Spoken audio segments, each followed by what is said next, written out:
Bangladesh is set to begin repatriating Rohingya refugees to Myanmar on Thursday, but there are reports this process will be delayed.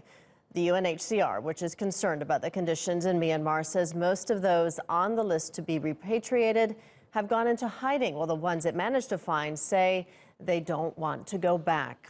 To discuss this further, Phil Robertson is Human Rights Watch's Deputy Asia Director. Phil, for those who don't want to go back, do they have just cause to be afraid? What is waiting for them in Myanmar?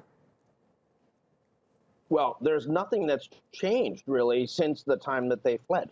We are still seeing restrictions on movement. The military and the police who inflicted the rights abuses on them and forced them to flee are still in place.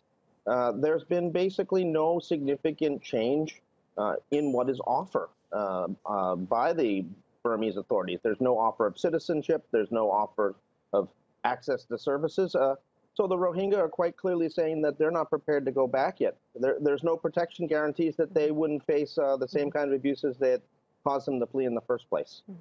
Bangladesh has said it won't force anyone to go back, that volunteers would be repatriated. So how is this first group of Rohingya, the ones who were initially to begin being repatriated today, how were they chosen? Well, that's an excellent question that we don't have an answer to.